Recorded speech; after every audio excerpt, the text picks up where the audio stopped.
ഋതിക് റോഷനെ നായകനാക്കി സിദ്ധാർത്ഥാനന്ദ് ഒരുക്കിയ action entertainer fighter സിനിമയ്ക്ക് ഗംഭീര റിപ്പോർട്ട്.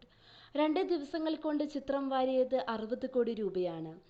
ആദ്യ ദിനം 24 കോടി മാത്രമാണ് ചിത്രത്തിന് ലഭിച്ചതെങ്കിൽ റിപ്പോർട്ടുകൾ പോസിറ്റീവായതിനെ തുടർന്ന് രണ്ടാം ദിനം ലഭിച്ചത് ആദ്യ ദിവസത്തിന്റെ ഇരട്ടി കളക്ഷൻ. ഇന്ത്യയിൽ നിന്നും മാത്രമുള്ള കളക്ഷനാണ് 65 കോടി രൂപ. ആഗോള കളക്ഷനിൽ ചിത്രം 100 കോടി ക്ലബിൽ ഇടം നേടിയെന്നാണ് റിപ്പോർട്ടുകൾ. ഷാരൂഖ് ഖാൻ നായകനായ പഠാന് ശേഷം സിദ്ധാർത്ഥാനന്ദ് സംവിധാനം ചെയ്യുന്ന ചിത്രം കൂടിയാണ് ഫൈറ്റർ.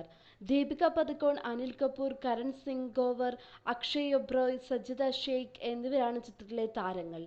തുടർച്ചയായി 2 സൂപ്പർ ഹിറ്റുകൾ നൽകി സിദ്ധാർത്ഥാനന്ദ് ബോളിവുഡിലെ മുൻനിര സംവിധായകനായി മാറിക്കഴിഞ്ഞു. ടോം ക്രൂസ് സിനിമയായ ടോപ്പ് ഗണ്ണിനെ ഓർമ്മിപ്പിക്കുന്ന ഗംഭീര രംഗങ്ങൾ കൊണ്ട് സമ്പുഷ്ടമാണ് സിനിമ. അത്യുഗ്രൻ VFX രംഗങ്ങളാണ് സിനിമയുടെ പ്രത്യേകത. എയർഫോഴ്സ് ഉദ്യോഗസ്ഥനായ ഷംഫർ പത്താനിയ എന്ന കഥാപാത്രത്തെയാണ് ഹൃതിക് അവതരിപ്പിക്കുന്നത്. ദീപികയും എയർഫോഴ്സ് ഉദ്യോഗസ്ഥയായി എത്തുന്നു. രമോൺ ചിം, സിദ്ധാർത്ഥാനന്ദ് എന്നിവർ ചേർന്നാണ് തിരക്കഥ ഒരുക്കിയിരിക്കുന്നത്. വിയോകോം 18 സ്റ്റുഡിയോസും മാർഫിലിക്സ് പിക്ചേഴ്സും ചേർന്നാണ് നിർമ്മാണം. 250 കോടിയാണ് ചിത്രത്തിന്റെ ബജറ്റ്. വിശാൽ ശേഖർ സംഗീതം നൽകിയിരിക്കുന്നു.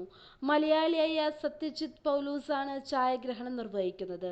പഠാൻ സിനിമയുടെ ക്യാമറയും സത്യജിത്ത് ആയിരുന്നു. വിക്രം വേദയാണ് ഫൈറ്റിനു മുൻപ് ഹൃതിക്കിൻ്റെതായി റിലീസ് ചെയ്ത സിനിമ. തമിഴ് ബോക്സ് ഓഫീസിൽ ഹിറ്റായി വിക്രം വേദയുടെ അതേ പേരിലുള്ള ഹിന്ദി റീമേക്കാണ്. പക്ഷേ ബോളിവുഡിൽ വേണ്ടത്ര ശ്രദ്ധ നേടാനായില്ല.